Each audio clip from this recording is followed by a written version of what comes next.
नमस्कार।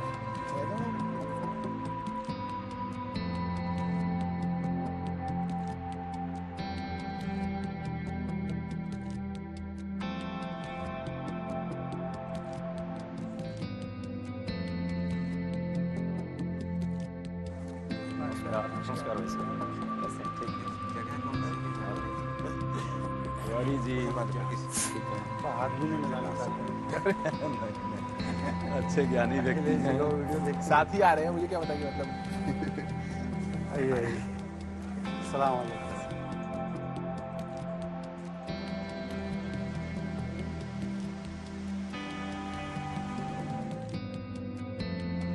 जी जनाब, कैसे हैं साहब? अरे सजाद भाई कैसे हैं?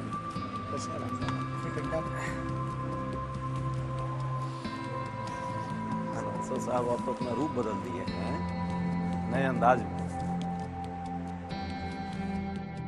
ऊपर वाला देख रहा है में आपका स्वागत है।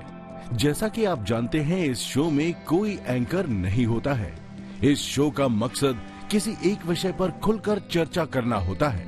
आपके चारों तरफ कैमरे लगे हैं, जिसमें आपकी हर औपचारिक और अनौपचारिक बातचीत रिकॉर्ड हो रही है। चर्चा की शुरुआत में हर वक्ता को बोलने के लिए 45 सेकंड मिलेंगे। 45 सेकंड पूरा होने पर एक बजर बजेगा। इसके बाद दूसरे स्पीकर की बारी आएगी। इस तरह सारे स्पीकर्स को 45 सेकंड के अंदर अपनी शुरुआती बातचीत रखनी होगी। पहले कौन बोलेगा, ये आपस में ही तय करना है। आज का विषय, संभल में हुई हिंसा का जिम्मेदार कौन है। यदि आप लोगों की अनुमति हो तो मैं इस पे शुरू कर सकता हूँ, बाकी आप लोग। आप ही लोग जिम्मेदार हैं तो मैं शुरू कर देता हूँ। चलिए, आपका काम ही हमेशा आरोप लगाना है बिना तथ्य के। आप ही शुरू कीजिए, कोई समस्या नहीं। करिएगा जब जी शुरू। नमस्कार आप सभी को और दर्शकों को भी। देखिए, हम देश में ऐसे दौर में हैं जहां पर बटेंगे कटेंगे के मंत्र वाले प्रधानमंत्री हैं। उस मंत्र को एक है सेफ है कह सकते हैं, लेकिन मूल मंत्र तो बटेंगे कटेंगे है, जो इंडिया टुडे भी छाप रहा है। इंडिया टुडे ने क्या छापा, उसकी प्रति है मेरे पास। जब वो बीजेपी के बारे में छापता है तो पोस्टर लगाता है बटेंगे कटेंगे, चाहे वो प्रधानमंत्री के बारे में लगाए या मुख्यमंत्री के बारे में लगाए। और जब समाजवादी पार्टी के बारे में छापता है तो छापता है जुड़ेंगे जीतेंगे। तो अब इस दौर में हमें देश में तय करना है कि बटेंगे कटेंगे का मंत्र चलेगा और संभल, बहराइच और जिस तरह की हिंसाएं हम देख रहे हैं, जहां पर राज्य के ऊपर किसी को भरोसा नहीं है, पुलिस के ऊपर किसी को भरोसा नहीं है, गरीब बेवजह मारे जा रहे हैं, वो दौर चलेगा या सत्यमेव जयते का दौर चलेगा? हम जुड़ेंगे जीतेंगे साथ रहेंगे, वो दौर चलेगा।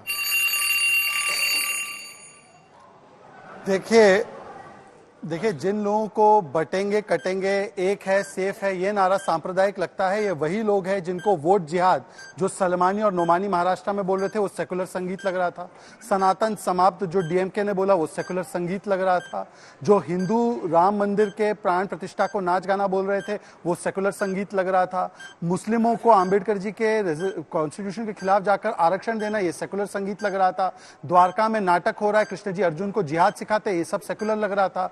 सवाल आज सिर्फ इतना है कि संविधान की लाल कॉपी या कोई मैगजीन लेकर घूमने वाले लोग ये बताएं, जब राम गोपाल यादव कहते हैं कि लोअर कोर्ट और जज इस देश में आग लगा देंगे, जब वो जस्टिफाई करते हैं कि संभल में जो हिंसा हुई, जो पथराव पुलिस पर किया गया, कि निराश हो गए तो और क्या करेंगे, जब इस प्रकार से जस्टिफाई किया जाता है, और तब जब कोर्ट ने सर्वे बोला है, तो कोर्ट के सर्वे से जो विरोध करने के लिए इस्तेमाल करते हैं हिंसा का, ये संविधान के तहत है, संविधान के खिलाफ है। देखिए, नफरत की खेती करने वाले बड़े बड़े ज्ञान दे रहे हैं और फूल बना रहे हैं फूल के साथ। सबने देखा है पूरी 20-80 का खेल किसने किया। इस देश में शमशान कब्रिस्तान की बात कौन करता है। हर बार जब चुनाव होगा, चुनाव के वक्त इसी तरह के नारे गढ़े जाएंगे, नकारात्मक नारों के साथ देश के संविधान की धज्जियां उड़ाई जाएगी। और संविधान की प्रति से इनको जो इतना नकारात्मक सोच रखते हैं और इनको दिक्कत होती है, तो भाई मैं जानता हूं आप जो है दिया कुमारी, लल्लू कुमार और अनंत हेगड़े वाली पार्टी के लोग हैं, आप संविधान को नहीं मानने वाले लोग हैं, आपको नफरत होगी, पर इस देश से नफरत मत कीजिए। देश के संवैधानिक जो सौहार्द है, सहिष्णुता है, देश में प्रेम है, इस प्रेम को मत तोड़िए। देश रहेगा तब आपकी सियासत रहेगी या राजनीतिक पार्टियों की सियासत रहेगी। देश का रहना जरूरी है, देश से परे कोई नहीं है। और आप बार बार देश को इसी तरह सियासत के लिए तोड़ना चाहते हैं, लेकिन इस देश को लोग इस बात समझ रहे हैं, आपकी इस सियासत को नेस्तनाबूद करने के लिए सभी लोग तैयार हैं। आप बोलिए। देखिए, हमारे समझ में नहीं आता कि हमारा मुल्क आज़ाद हुआ, आज़ाद होने के बाद हमारा जो मूल मंत्र जिसे हम कह सकते हैं वो ये रहा कि हिंदू, मुस्लिम, सिख, ईसाई सब साथ साथ देश की विकास के लिए कोशिश करेंगे। अब इस पूरी की पूरी अप्रोच को ख़त्म करने की कोशिश कौन कर रहा है? कौन है जो हिंदू मुसलमान करके, अब जाहिर सी बात इस मुल्क की सबसे बड़ी बदकिस्मती ये रही कि हमारा मुल्क जब आज़ाद हुआ था तो उस वक्त डिवाइड भी हुआ। इसमें कोई शक नहीं है कि वो सबसे बड़ा गुनाह मैं समझता हूँ वो जो डिवीज़न है। और जैसे भी हुआ, अगर आज भी अखंड भारत का जो स्वरूप, जो अखंड भारत का जो अप्रोच है वो सामने आ जाए तो इससे बेहतर कुछ भी नहीं है। देखिए, सबसे महत्वपूर्ण बात यह है कि संभल हिंसा का जिम्मेदार मुझे बताया जा रहा है और जो बड़ी बड़ी पार्टी के अध्यक्ष हैं वो ट्वीट कर रहे हैं, मैसेज फ्लोट कर रहे हैं कि मुझे कब गिरफ्तार किया जाएगा क्योंकि मैं जिम्मेदार हूं। मैं उसका जवाब देने से पहले ये बताना चाहता हूं, जो अभी यहाँ पे जुनैद भाई ने बात कही कि संभल का ये पूरा केस शॉर्ट में एक लाइन में ये है कि एक एएसआई द्वारा संरक्षित स्मारक है, और अगर एएसआई द्वारा संरक्षित स्मारक है तो एएसआई वहां पे कब्जे में क्यों नहीं है, ये मेरा सवाल है। दूसरी बात, एएसआई ने आज एफिडेविट दिया है कि मैं वहां पे कब्जे में नहीं हूं और हमें वहां पे जाने में बहुत परेशानी हो रही है। तीसरी महत्वपूर्ण बात, जो अखिलेश यादव साहब ने कहा है कि संभल हिंसा का जिम्मेदार मैं हूं क्योंकि मैंने वहां पे जय श्री राम के नारे लगाए, मैं आपके माध्यम से बहुत स्पष्ट रूप से कहना चाहता हूं कि उन्होंने फैक्चुअली गलत बात कही है। मैंने कोई जय श्री राम के नारे नहीं लगाए। वहां से कमीशन करके मैं 11 बजे निकला था और वहां पे स्थानीय लोगों ने जय श्री राम के नारे लगाए थे, तो इट्स फैक्चुअली रॉन्ग। देखिए, आज के परिवेश में देश को देखते हुए और पूरे वर्ल्ड में जो देश पूरा लीडरशिप की तरफ बढ़ रहा है, अगर कहीं संभल के जैसा मुद्दा होता है तो हम हिंदुओं को आगे आकर के जाकर के कोशिश करनी चाहिए वो ना हो। और अगर बांग्लादेश में हिंदुओं के साथ अन्याय हो रहा है तो मुसलमानों को आगे आना चाहिए कि उसके लिए वो आगे आकर के बोलें। जहां तक संभल से संबंधित मुद्दे की बात है, 1947 में 23.5% मुसलमानों का हिस्सेदारी थी, चाहे वो ब्यूरोक्रेसी में है, चाहे व्यापार में है, चाहे वो नौकरियों में है। और 2010 और 2014 के आते आते वो 1.5% रह गई और 2014 से 2024 तक वो 4.5% पहुंची है। तो जो लोगों में ये, जो राजनीतिक लोग हैं उनको छोड़ दो, आम लोगों में ये देश तरक्की कर रहा, हम खुश हैं। अब उसमें जो पिछले चुनाव हुए, मीरापुर में कांग्रेस और उसके साथी हारे, कुदरती में हारे, महाराष्ट्र में हारे और हरियाणा में हारे, तो राजनेताओं को अपनी जमीन खिसकती हुई लग रही है। इसलिए वो लड़ाई को आगे बढ़ाने के लिए प्रोवोक कर रहे हैं लोगों को, जो एकदम गलत है। एकदम आप सही कह रहे हैं कि ये राजनीतिक लड़ाई ही है, आप इस बात को सही समझ रहे हैं। पर दिक्कत क्या है कि कैसे ये चुनाव के वक्त और चुनाव से 2-4 दिन पहले या 1-2 महीने पहले ये माहौल बनाया जाता है। आप तो पुराने दूसरे के भी साथी रहे और आज अपने भी हैं, आपने सब दौड़ को देखा है। भाजपा का यही खेल है और यही खेल पूरे देश में चल रहा है। पर आज देखिए 10 सेकंड के बाद मैं बोल लूंगा। देखिए आप देख रहे हैं ना, 18 महीने में सबसे ज्यादा ये जो तिमाही है, सेकंड तिमाही, यहाँ पे ग्रोथ रेट डाउन हुआ है 5.4 का। जिस तरह के मैन्युफैक्चरिंग सेक्टर है जहां पे रोजगार है, बात का जवाब ले लो पहले। पर आ रहा हूं तो यहाँ तक की बात का जवाब ले लो। के आपकी तरफ देखेंगे, मेरी तरफ मेरा जवाब नहीं चाहते, वो चाहते हैं आप ही जवाब देते हैं, तो मुझे देखने, अब मुझे देने दीजिए। आपके साथी हैं, मैं जो 10 सेकंड इसके बाद आप जवाब ऐसा है, आपका उत्तर प्रदेश में साथी ने आपको एक टिकट नहीं दिया, आपको तो उत्तर प्रदेश में एक टिकट नहीं दिया, आपके साथी ने 9 सीट में एक टिकट नहीं दिया, तो आप किस लिहाज से बात कर रहे हो? आप तो चुनाव में थे भी नहीं। आप हमें अपने साथी के बारे में मत बताइए, आप अपने साथी से पूछ लीजिए। अब देखिए अजय जी, आपने बोला, मुझे अपनी बात नहीं, बात अपनी पूरा नहीं हुआ, मेरी बात पूरा हो जाने दीजिए। सवाल है, देश में 18 महीनों में सबसे ज्यादा जीडीपी डाउन हुआ, मैन्युफैक्चरिंग सेक्टर गिरा है, लोगों को रोजी रोजगार नहीं मिल रहा है। यहाँ मंदिर और मस्जिद में कहीं आप मूर्ति ढूंढ रहे हैं, कहीं अल्लाह का दरबार ढूंढ रहे हैं। चुनाव हो भाई गया, 19 तारीख को गए थे ना, चुनाव हो गया, 19 को गए थे ना, 19 की बात है। कम से कम सांसद साहब 19 को आप गए थे, अब देखिए 19 को गए थे, 19 को चुनाव हो गया था या 20 को हुआ था? अजय जी आपने अपनी चुनाव बात 20 रखी। का था, अजय जी आपने बात रखी। मोदी जी अजय जी और जोगी जी की लड़ाई में सबको मौका मिलना चाहिए। मोदी नहीं, और आप 10-10 जोगी जी सेकंड की बोल के लड़ाई आप में ऐसे नहीं हो सकता। मोदी जी और जोगी डिबेट जी की डोमिनेट नहीं लड़ाई कर में सकते। देश को डिबेट डोमिनेट, नफरत के आग में अभी आप डिबेट डोमिनेट और नहीं होने देंगे। डिबेट डोमिनेट और हाईजैक, देश में नफरत नहीं फैलने देंगे। बोलिए, बोलिए, बात रखिए। दो तीन बातें मुझे करने दीजिए। सबसे पहले इन्होंने जो शुरुआती में उन्होंने बोला कि ये नकारात्मक नारा है, जो एक रहेंगे सेफ रहेंगे। ये व्यक्ति जिसके साथ अबू आजमी, और सुन लीजिए, बांटोगे काटोगे, एक रहेंगे सेफ रहेंगे। ये व्यक्ति जो है, ये अबू आजमी इनकी पार्टी का महाराष्ट्र का नेता, ये बैठा है उस व्यक्ति के साथ, मौलाना सलमान के साथ, जो कहता है गजवाए हिंद होना चाहिए। रेवंत रेड्डी ने महाराष्ट्र के चुनाव में बोला कि हम लोगों को 5% मुस्लिम आरक्षण देना चाहिए महाराष्ट्र में, जो कि संविधान के खिलाफ है। तो आप संविधान की बात कर रहे हैं। यह है नोमानी जिसने वोट जिहाद की बात की और कहा राहुल गांधी, उद्धव ठाकरे हमारे सिपा सालार है, उसके साथ जाकर फवाद अहमद जो एनसीपी शरद पवार के कैंडिडेट है, वो जाकर मिले। 10-15 सेकंड। अब मैं आता हूं संभल वाले मुद्दे पर। आप लोग तो संविधान वाले हैं। संभल का सर्वे का ऑर्डर आया कोर्ट के द्वारा। 19 तारीख को एक सर्वे होता है, कोई वहां पे समस्या नहीं होती। 23 को नतीजे आते हैं, जहां पर मिस्टर घनश्याम तिवारी की पार्टी चुनाव हार जाती है 7 सीटों में, 9 सीटों में से। और 24 को जिस प्रकार से घटना होती है, और उसके बाद राम गोपाल यादव जी का, मैं आपको फिर से सुना रहा हूं, आप अगर संविधान के साथ है तो राम गोपाल यादव जी जब कहते हैं कि, देखिए सुनिए,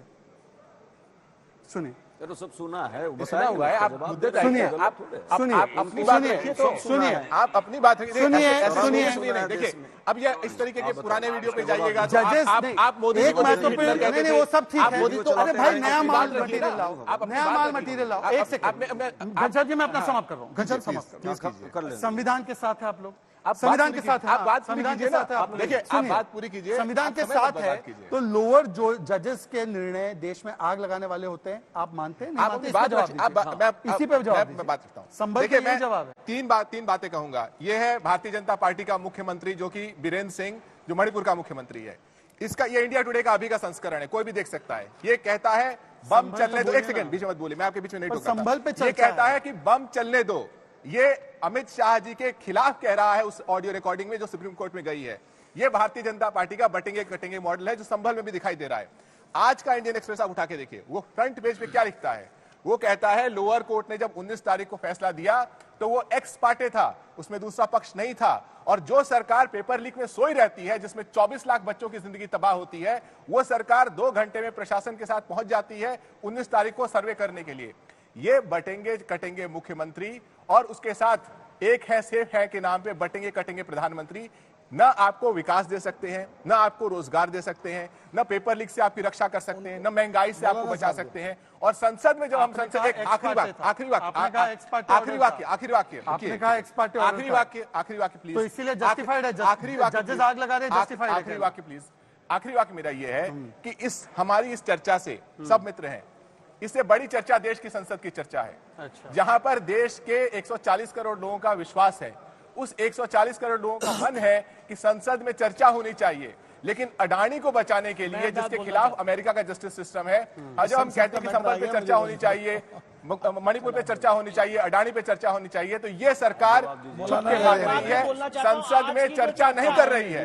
घनश्याम भाई, मैं एक बात ये बोलना चाहता हूँ, सबसे बड़ा मुद्दा संभल इसलिए है क्योंकि हमारी ऐसी मान्यता है जो दशम अवतार होना है, कल की अवतार, वो वहां पे होना है और हमारे जो मंदिर परिसर है उसको गलत ढंग से कब्जा किया हुआ है, इसलिए एसआई के पास जाना चाहिए। अभी मैं एक बात कहना चाहता हूँ, यहाँ पे भाई साहब ने बोला कि आपने 19 तारीख को केस क्यों फाइल किया, 20 तारीख को चुनाव में वोटिंग होनी थी।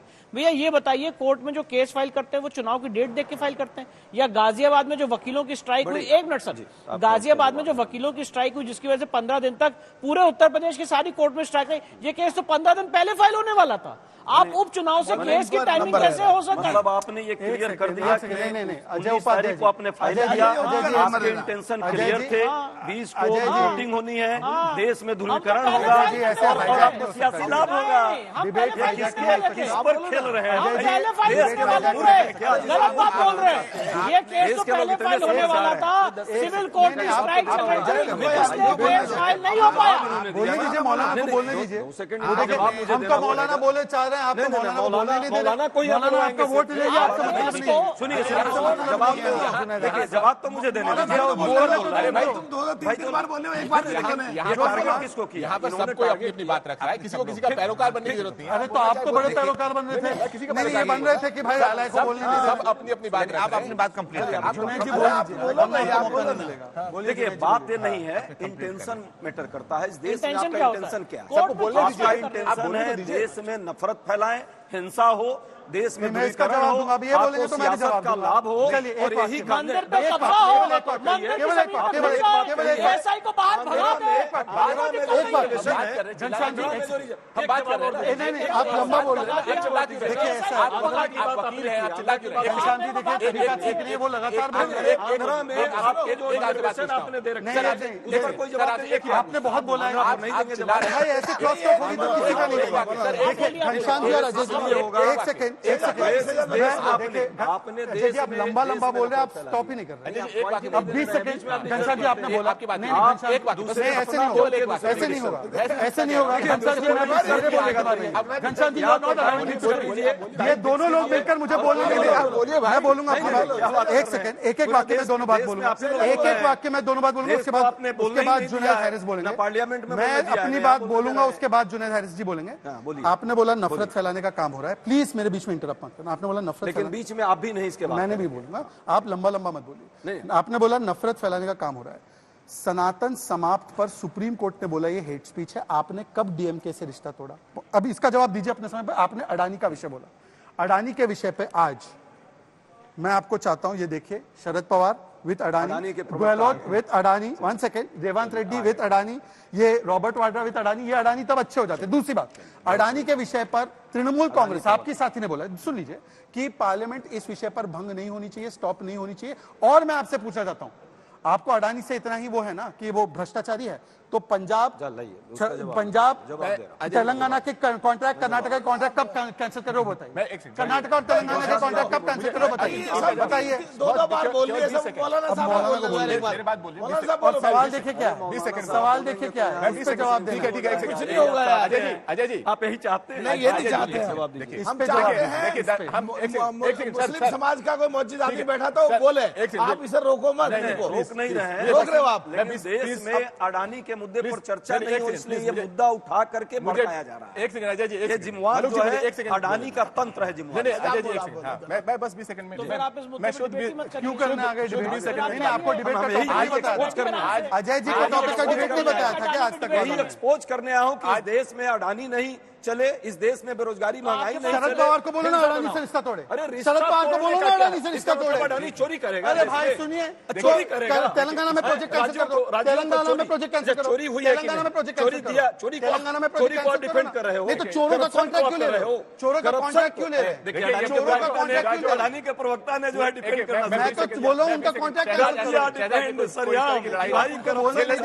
अडानी करे तो सही। आप एंकर नहीं है, आप एंकर और आप भी कोऑपरेट नहीं कर रहे, आप पैनलिस्ट आप हैं। एंकर नहीं है, प्लीज। मैं एंकर बनना भी नहीं चाहता हूं, आप जैसे गेस्ट ना हो मेरे भाई। आप बिल्कुल आप संभल पे बोलिए, आप संभल पे बुलाया। आप एंकर बोल रहे हैं, आप दोनों लोग एंकर मत बोलिए। इतने क्यों डरे हुए हैं? मुझे अपनी बात पूरी रखनी है। डरे क्यों हैं अडानी आप डर से? क्यों रहे हैं? अभी शहजाद ने बोला, और आप देखिएगा कि तमाम भारतीय जनता पार्टी के लोग प्रधानमंत्री को डिफेंड नहीं करेंगे, अडानी को डिफेंड करेंगे। क्यों? मामला क्या है? अमेरिका की कोर्ट कहती है अरे कि डिबेट वहां के संभल पे है। अमेरिका बोलने दीजिए, हुआ इनका है, ये अमेरिका आज तक वालों को भी अमेरिका पता की है। कोर्ट कहती है, बोलने दीजिए, आप बोलिए। अमेरिका की कोर्ट कहती है इस कि देश में अमेरिका चर्चा नहीं नहीं होगी, बोलेंगे, बोल बोलने दो। दीजिए। अमेरिका की कोर्ट कहती है कि भारत के आम ग्राहकों से बिजली का दाम अधिक देना पड़े, उसके लिए भारत के अनेक राज्यों में घूस दी गई और ये कौन से राज्य थे? राज्यों का नाम लीजिए, राज्यों का नाम लीजिए, राज्यों का नाम लीजिए, बोलिए कौन से राज्य थे? आंध्र था, बोलिए राज्य का नाम, राज्य का नाम बोलिए, अब राज्य का नाम बोलिए। अजय जी मैं बोलता हूँ, दूध पानी का पानी। अजय जी, आप लोग संबल पर क्यों नहीं बोलना चाहते? 12 राज्य हैं जहां पर अडानी चाह रहे हैं, देश देख रहा है। उन 12 राज्यों में से 7 राज्य भारतीय जनता पार्टी के हैं। कोई आदमी अपने घर में क्यों घुस देगा? ये भारतीय जनता पार्टी अडानी को बचाने में क्या कह रहे हैं? अडानी को बचाने के लिए भारतीय जनता पार्टी वाले क्या कह रहे हैं कि हमें घुस नहीं दी? अरे भाई, अपने घर में क्यों घुस देगा? ये जिस तरीके से जिस तरह से एरिया रगड़ के अडानी को बचा रहे हैं, ये दिखाता है कि भारतीय जनता पार्टी चाहे संभल का हिस्सा हो, चाहे संसद में नहीं चलने देने का मामला हो, भारतीय जनता पार्टी चाहती है जनता को अडानी समूह का ये घोटाला मुद्दा भारतीय जनता पार्टी यही चाह रही है। प्रधानमंत्री के ऊपर उंगलियां उठ रही है, वो घोटाला सामने ना आए। तिवारी जी, इनको बोले देखिए तिवारी जी, आप इनको बोले दो चीजें। नहीं, आप अडानी को मत बचाइए, आप अडानी को मत बचाइए, आप बिल्कुल बचा रहे हैं। आप बोलिए अडानी पे जांच होनी चाहिए, आप बोलिए अडानी पे जांच होनी चाहिए, आप बोलिए जांच होनी चाहिए, आप बोलिए जांच होनी चाहिए, आपको उजगार कर रहे हैं, आप बोलिए जांच होनी चाहिए, 5.5 लाख करोड़ आपका गरीब जनता, आप बोलिए अडानी पे जांच होनी चाहिए। और कांग्रेस कोई गरीब का नहीं, इंडिया गठबंधन कोई गरीब का नहीं, कोई गरीब का अडानी नहीं, को सपोर्ट करा। 4-5 स्टेट वाले लोगों के इंडिया गठबंधन की पार्टी ने सपोर्ट करा। 5.5 लाख करोड़ आप लोगों ने गरीब लोगों के अडानी को बचाने के लिए कह रहे हैं।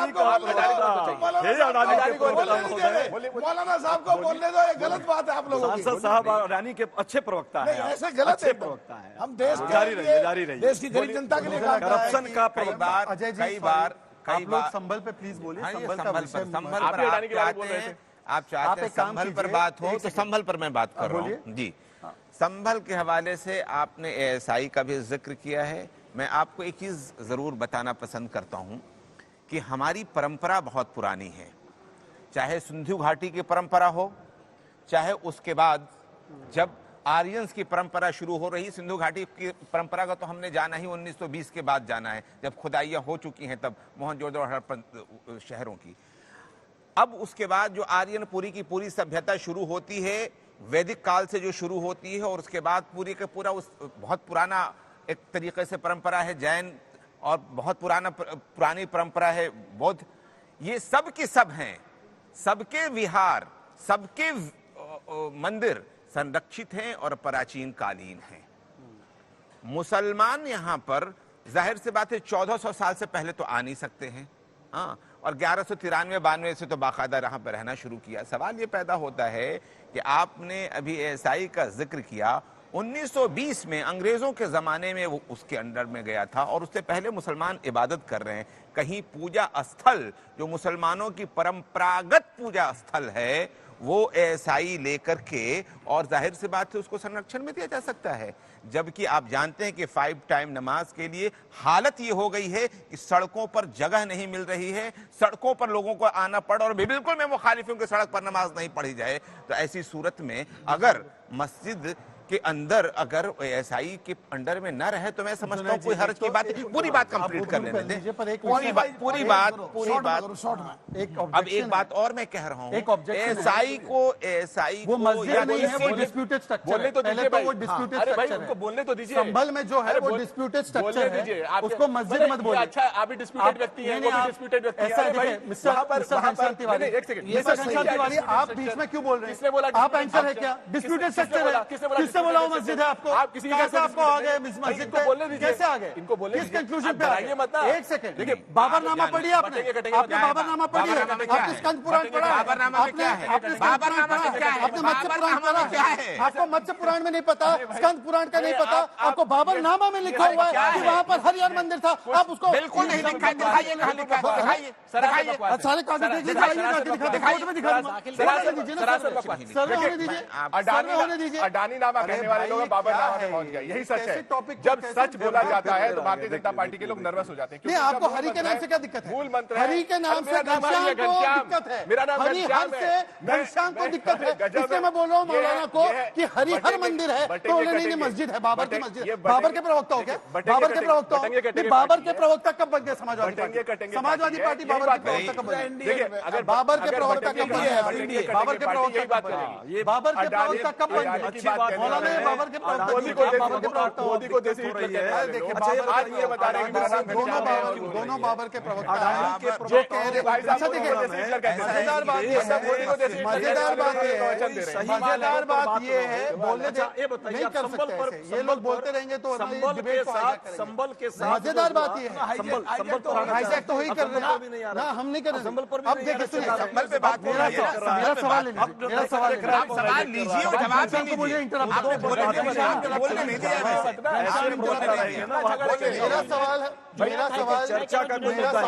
मेरा सवाल जुनैद से, मेरा सवाल जुनैद, लड़ क्यों रहे हो? सवाल पूछो। कोई लड़ाई नहीं, जुनैद जी मेरा सवाल जी जी बिल्कुल। मैं वक्फ हूं, मैं कोई भी जमीन क्लेम कर सकता हूं, ट्राइब्यूनल में जा। सुन लीजिए, बीच में मत बोलिए, अपनी कमेंट्री बंद करिए।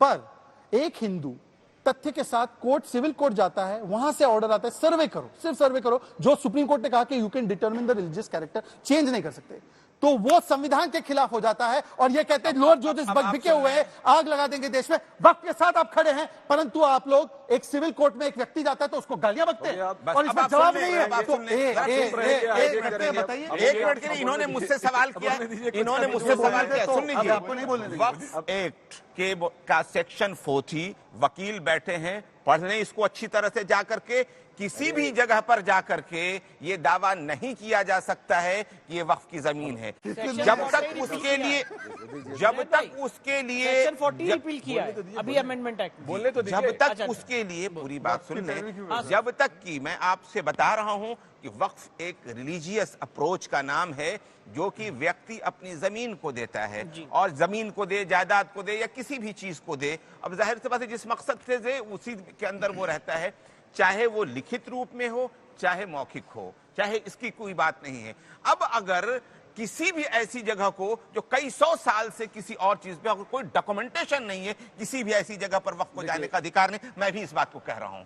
ऐसी बात नहीं कि आप कुछ भी पब्लिक को बेवकूफ बनाते रहे। सिविल कोर्ट जाने का अधिकार है लोगों को, एकदम है। अब आप सुन लीजिए, एकदम है। मैं आपको बता दूं, वक्फ के लिए जो कमीशन है, जाहिर सी बात है, नहीं तो बहुत लंबा। ठीक है जुनैद भाई, बस एक चीज पूछ लो बस कांग्रेस से आप, 1947 में जो मुसलमानों के हालात थे, हर जगह इतनी हिस्सेदारी थी, कांग्रेस के कार्यकाल में 23.5% से 1.5% कैसे ले आए ये? इनसे ये पूछ लो। और आज मुसलमानों की अगर तरक्की हो रही है और वोट वो दे रहे हैं एनडीए को, और उसमें लड़के मर के राजनीति करके नेता लड़वा रहे हैं, कटवा रहे हैं, जो देश के लिए नुकसानदायक है, ये पूछो ना इनसे। वकील को बोलना ही नहीं दिया, जुनैद जी के सवाल पे यहाँ पर को बोलने दो। मैं एक चीज बहुत क्लियर कर दूं, अगर इजाजत दें, इजाजत आपने जो सवाल किया है, यहाँ पर हकीकत तो यह है कि हम में से कोई भी व्यक्ति किसी कम्युनिटी को मैं नहीं समझता हूँ कि रिप्रेजेंट कर रहा है, बल्कि उसे संविधान को करना चाहिए। अपने मुल्क के तमाम वासी हम एक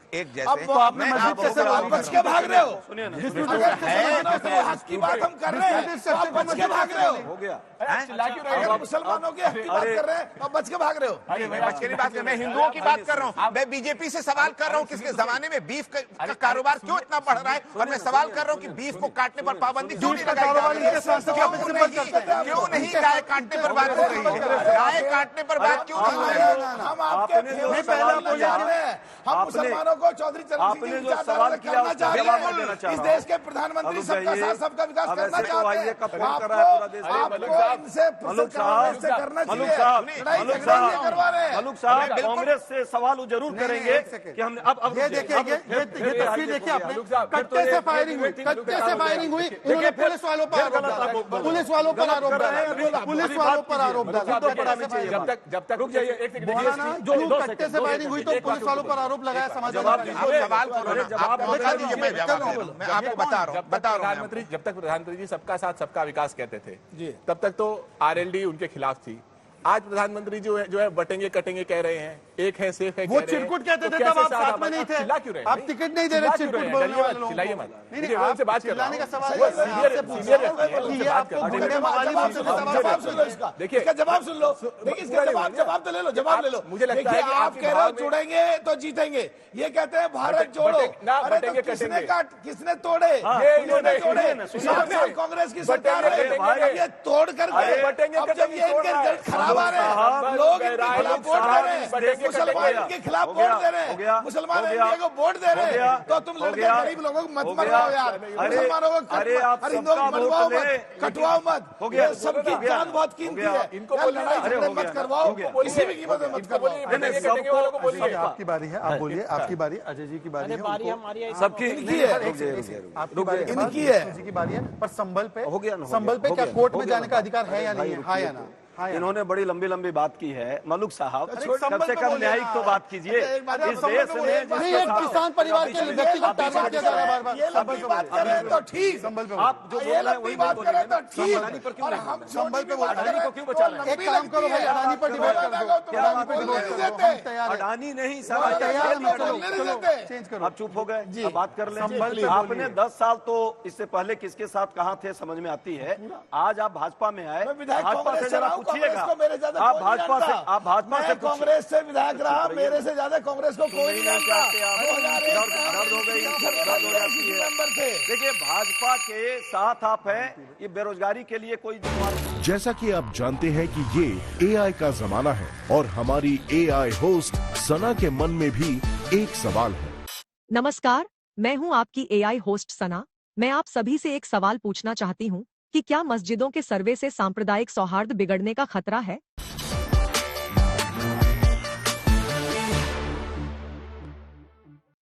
आप प्लीज शुरू देखिए, कीजिए, सबसे बाकी एक-एक को सबको देना है। सबसे इम्पोर्टेंट बात यह है कि एक भ्रम फैलाया जा रहा है कि अगर सर्वे होगा तो सौहार्द बिगड़ जाएगा। पहली बात, ये बहुत ही एक मीठी सी धमकी है कि अगर आपने कोर्ट की ऑर्डर की कंप्लायंस में कोई काम किया तो इस देश का सौहार्द बिगड़ जाएगा।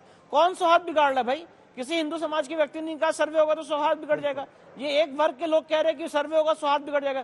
देखिए सच्चाई है, जुनैद भाई भी जानते हैं वहां की क्या सच्चाई है, हम भी जानते हैं वहां की क्या सच्चाई है। दिक्कत यह है कि अगर सर्वे हो जाएगा तो जैसे भोजशाला में सच सामने आ गया, ज्ञानव्यापी में सच सामने आ गया, वो सच सामने आ जाएगा। इससे दिक्कत है। जवाब फिर हम लोग एक बात और कहना चाहता हूँ, एक लास्ट बात, जो लोग ये कहते हैं सर्वे हो रहा है, खुदाई हो रही है, वो फैक्चुअली गलत बोलते हैं, क्योंकि ज्ञानव्यापी में खुदाई का ऑर्डर नहीं हुआ है, ना भोजशाला में खुदाई का ऑर्डर हुआ है, ना संभल में खुदाई का ऑर्डर हुआ।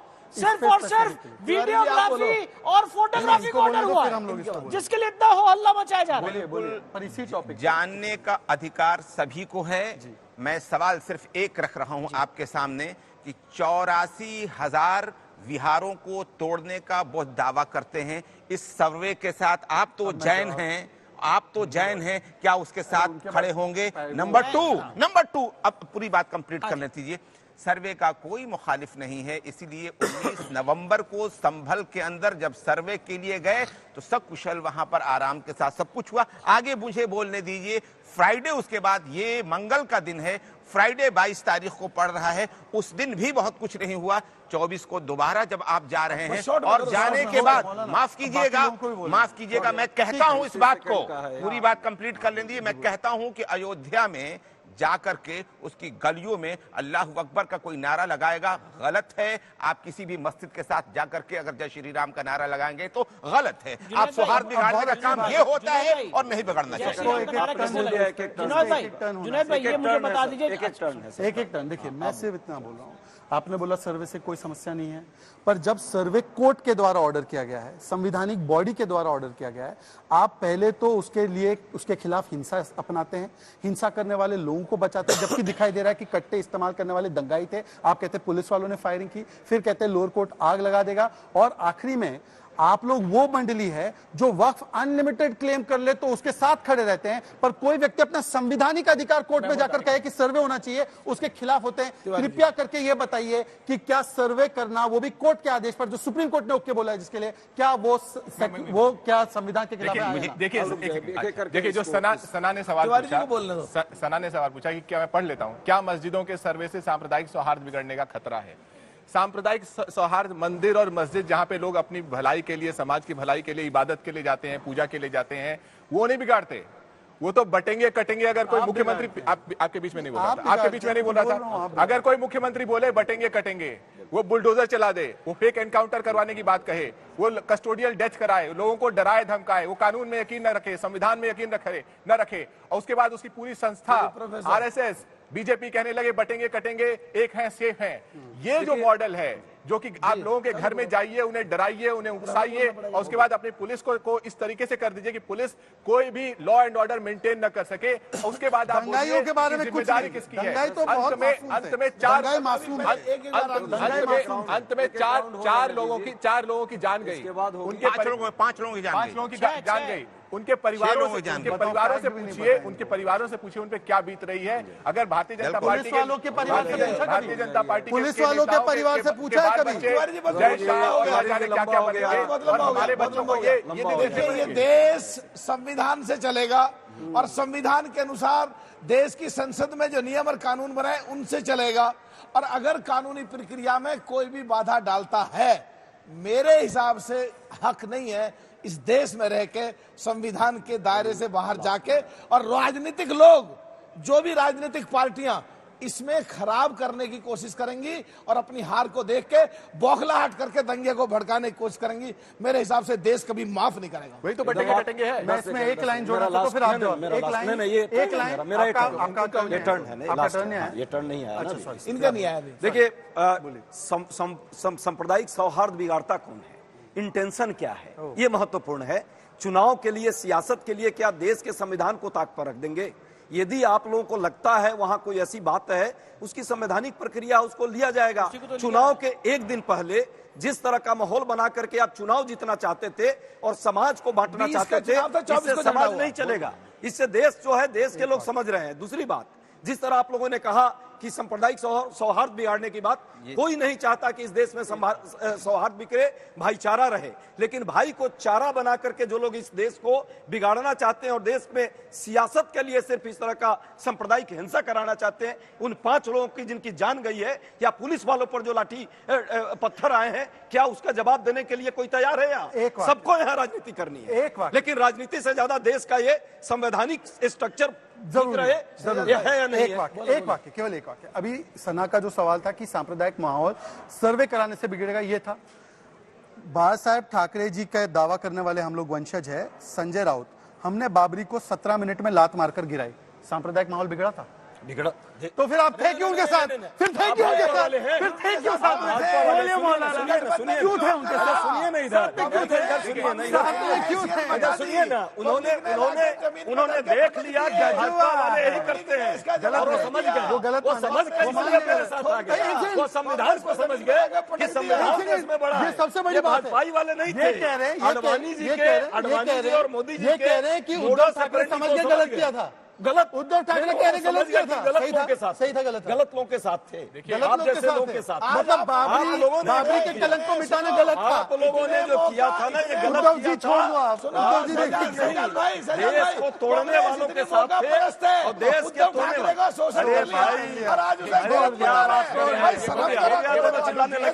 देखिए, ये दोनों जो है कैसे नफरत फैलाते हैं और सांप्रदायिकता कैसे फैलाते हैं, पूरा देश देख लिया। प्रश्न जो है विचारधारा देश में चल रही है और चौधरी चरण सिंह जी की विचारधारा, चौधरी चरण सिंह की, मुलायम सिंह जी ने चौधरी चरण सिंह जी के खिलाफ बात कर रहे हैं। देश का किसान माफ नहीं करेगा। कितना बड़ा मौका पड़ता है आप चौधरी साहब पे कि आत्मा रो रही होगी। भाजपा को पूरे देश में विरोध किया, उद्धव ठाकरे शिंदे ने आपके साथ सही किया, वो कह रहे गलत किया, वो कह रहे गलत किया। उद्धव ठाकरे जी को समझ में आया कि भाजपा देश को तोड़ रही है, तो देश से आप अलग हो गए। आपने चौधरी क्यों किया? आपने चौधरी चरण जी के साथ ज्ञान दे रहे हैं। उद्धव जी का स्टैंड इनको भी लेना चाहिए। सर्वे खराब है, तुम्हारा कंपटीशन कांग्रेस से ही है। देश का बचाव मत करो।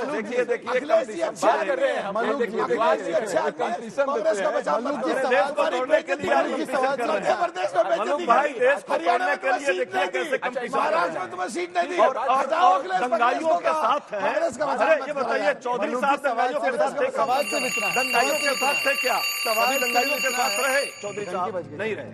आप सभी ने बहस में बढ़ चढ़कर हिस्सा लिया। बहस खत्म करने से पहले बारी है फोटो राउंड की। इसमें बारी बारी से आपको 2 तस्वीरें दिखाई जाएंगी। आप सभी को उन तस्वीरों पर एक एक लाइन बोलकर क्लोजिंग कमेंट देना है। पहली तस्वीर, झारखंड में हेमंत सोरेन का शपथ ग्रहण। पहले मैं बोलता हूं। देखिए, ये तस्वीर ये कहती है कि इस देश में संविधान के अनुसार सब चल रहा है, और जो चुनाव जीत भी रहे हैं विपक्ष के लोग, जहां ये जीत जाते हैं वहां खुशी मनाते हैं। ईवीएम भी ठीक, सब ठीक। हरियाणा का जब चुनाव आया, जब 65 में थे, तो कांग्रेस के प्रवक्ता कह रहे थे कि एकदम ठीक है, और अब जहां हार जाते हैं वहां ईवीएम पे ठीकरा फोड़ते हैं। तो ये शपथ समारोह बयां करता है ईवीएम भी ठीक और देश संविधान और प्रजातंत्र लोकतंत्र के हिसाब से चल रहा है। बोलिए भैया हम क्या बोले इसमें, हम कोई पॉलिटिकल आप बोलिए। अभी रखिए। नहीं, हम अच्छी बात है, अब वो चुन के आ गए हैं। अब मेरा तो यही कहना है कि लॉ एंड ऑर्डर मेंटेन रखें, और जो वहां की मूल समस्या है बांग्लादेशी घुसपैठ, उस पे उसको कंट्रोल करें, उसको चेक करें, और जो प्रदेश के हित में हो वो काम करें। देखिए, ये जो तस्वीर है, ये तस्वीर इस देश के तकदीर को बदलने वाली, देश में सांप्रदायिक सौहार्द को बनाने वाली, सांप्रदायिकता को हटाकर सौहार्द को बनाने वाली, और देश में मजलूमों, मजदूरों और महिलाओं की जो प्रतिनिधित्व है, महिलाओं की आवाज बनने वाली है। सोरेन जी ने जो आज जिस तरह शपथ लिया है, उनके साथ जो अन्याय हुआ, भ्रष्टाचार के झूठे उन पर दावे ठोक करके उनको जेल में डाला गया, उसका नतीजा वहां की जनता ने दिया। ईवीएम की बात की है, सबने देखा है। जीत और हार के नजारे में, यंत्र तंत्र षड्यंत्र में जिस तरह महाराष्ट्र को और हरियाणा को जीता, यह आईवास करने की बात है। वहां यदि ये काम होता तो इनकी पोल खुल जाती, लेकिन देश के लोग अब पोल समझ रहे हैं और आपको खत्म करेंगे। इसका मतलब आप ये कह रहे हो झारखंड में आप यंत्र तंत्र षड्यंत्र, बेईमानी नहीं, जहां बेईमानी नहीं करोगे वहां ये हाल होगा, और जहां बेईमानी कर रहे हो पूरा देश देख रहा है। संभल का सहारा लेना पड़ रहा है, संभल का संभल। ऐसा ये तस्वीर से पता चलता है कि सब मिले हुए हैं जी, वो मिले हुए हैं कहते थे, सबको वो खुद ही मिल गए उनमें। और कि कैसे वायनाड में ईवीएम ठीक, झारखंड में ठीक, जम्मू कश्मीर में ठीक, हरियाणा में गड़बड़, महाराष्ट्र में गड़बड़। ईवीएम बहाना है क्योंकि परिवार को बचाना है, ये राहुल गांधी का फसाना है। देखिए, जब जीत जनता दिलाती है, गरीब जनता जर जंगल जमीन की लड़ाई में पूंजीपतियों के खिलाफ लड़ के जीत दिलाती है, तो शपथ ग्रहण होता है, सब जाते हैं। और जहां जीत पे संशय होता है, मशीन दिलाती है, जोड़ तोड़ दिलाती है, खोखे सरकार दिलाती है, वहां पर मैंडेट होने के बाद भी शपथ नहीं ली जा पा रही है। आधी आधी रात तक मीटिंग चल रही है गृह मंत्री से, प्रधानमंत्री से। द फैक्ट कि वो आज तक शपथ नहीं हुई वहां पर, ये बता रहा है कि वो जीत में किस तरह की जीत है। तेलंगाना में कितने दिन लगे? कर्नाटका में कितने दिन लगे? कर्नाटका में कितने इनको बोलने दीजिए। अरे भाई, एक पार्टी की जीत हुई थी, कितने दिन? कोई बात नहीं, आप लोग की सरकार बनी है ना, शपथ लेके दिखाइए।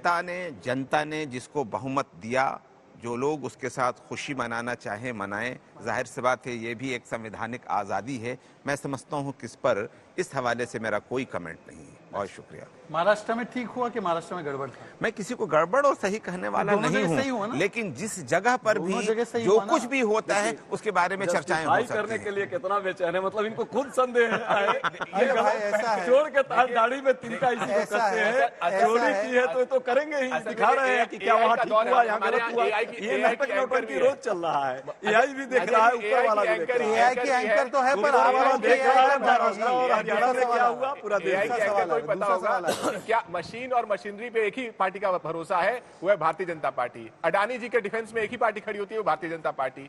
ये ऐसी क्या मजबूरी है कि ये तो मशीनरी के डिफेंस में खड़ी होती है, लेकिन जनता के डिफेंस में खड़ी नहीं। अच्छा, एक बात बोलिए, यूपी नहीं, यूपी का जो नतीजा 37 सीट्स नकारते हो ना 2024 का, नकार दो।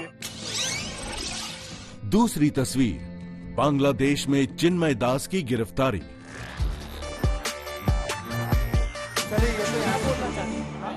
सबसे पहले मैं बोलना चाहता हूँ मैं इस पर क्योंकि ये जो तस्वीर, वो भी बोलेंगे, पर ऐसे शुरू करते हैं, उनको बोलना दो, सही बात। इस बार इधर से शुरू करते हैं। चलिए बोलिए, फरमाइए। मेरे लिए बहुत अफसोस और ताज्जुब की बात है। मैं दो चीजें एक साथ कह रहा हूं।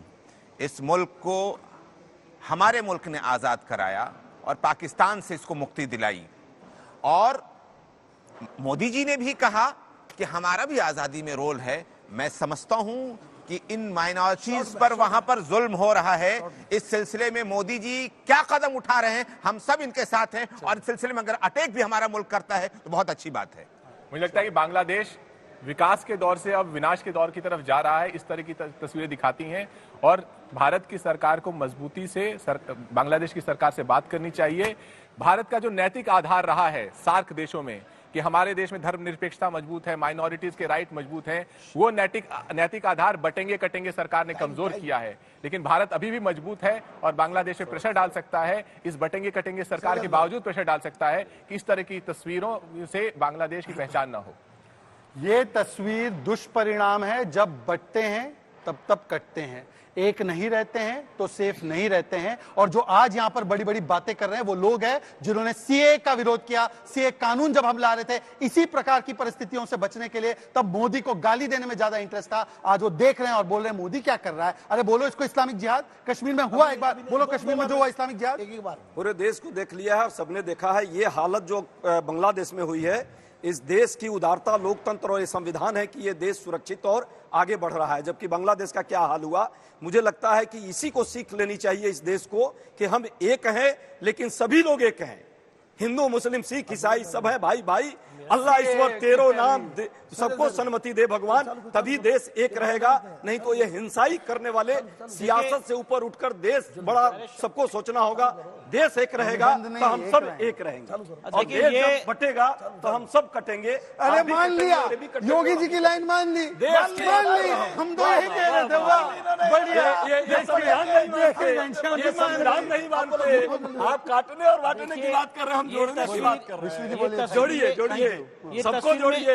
ये तस्वीर में एक बात सुनो सर, आप ऐसे थोड़ी ना कर सकते। आइए ना, ये तस्वीर ये दिखाती है कि जो वकील इनको डिफेंड करने जा रहा था उसकी किस तरह से वहां पे निर्मम हत्या कर दी गई। ये तस्वीर वो भी दिखाती है। ये तस्वीर ये दिखा रही है कि जहां पे हिंदू माइनॉरिटी में है वहां पे सेक्युलरिज्म का पूरा सारा सेक्युलरिज्म खत्म हो जाता है, और किस तरह से एक हिंदू संत पे वहां पे अत्याचार किया जा रहा है, हिंदू समाज के लोगों पे अत्याचार किया जा रहा है, उसकी कोई गणना नहीं है, कोई कुछ नहीं है। और इस तरह से इतना अत्याचार हो रहा है और पूरा हिंदू समाज देख रहा है। ये तस्वीर उसको दिखाती है। देखिए, इसमें एक बात बिल्कुल सीधा सीधा है कि जब संसद में सीएए का बिल आया, लोगों ने झूठ बोल के गुमराह करके एनआरसी कह के पूरे देश में हंगामा करवाया। और केवल वो यही थे जो दूसरे देशों में जो माइनॉरिटी के लोग हैं, जिनमें सिख भी, जैन भी, ईसाई भी, धर्म भी, हिंदू भी, सब वो आ सके। एक तो इन्होंने वहां विरोध क्यों करा। दूसरा, मैं चाहता हूं कि जो सबसे बड़ी सोकॉल्ड इंडिया गठबंधन पार्टी कांग्रेस है, उसके नेता और दूसरी पार्टी के नेता साफ आके बोले कि हिंदुओं के साथ गलत हो रहा है। और हम यह बोलते हैं अगर मुसलमानों के साथ कहीं गलत हो रहा है तो हम बोलते हैं ये चाहते हैं, हम चाहते हैं ये बोले हिंदुओं के साथ बांग्लादेश में गलत हो रहा है। ये अपना पूरा देश जानता है। अरे भाई, हम रोज बोल रहे हैं दोगला चेहरा के साथ बांग्लादेश में गलत हो रहा है। सीए का विरोध क्यों किया? सीए का विरोध क्यों किया? सीए का विरोध क्यों किया? सीए का विरोध क्यों किया? सीए का विरोध क्यों किया? सीए का कोई बताइए, सीए का विरोध क्यों? अरे भाई, लोकसभा में जिस तरह से आप बिल पास कराते हो, हमने देखा है कि कैसा बिल आपने पास करा। सांसद हैं, हम सबसे वरिष्ठ हैं यहाँ पर। ये कहाँ थे? आप संसद में थे उस समय, आपने कहा आप सभी वक्ताओं ने चर्चा में बढ़ चढ़कर हिस्सा लिया। आप सभी का धन्यवाद। सारा अडानी का ही खेल ही है, पैसा कमाओ और मुद्दे को भटकाओ। पूरा देश देख रहा है आपको भी। लेकिन भाई इतना क्यों सही बात का समर्थन करो या चुप रहो। सही बात का विरोध करोगे तो मारे जाओगे। बिल्कुल एकदम सच बता।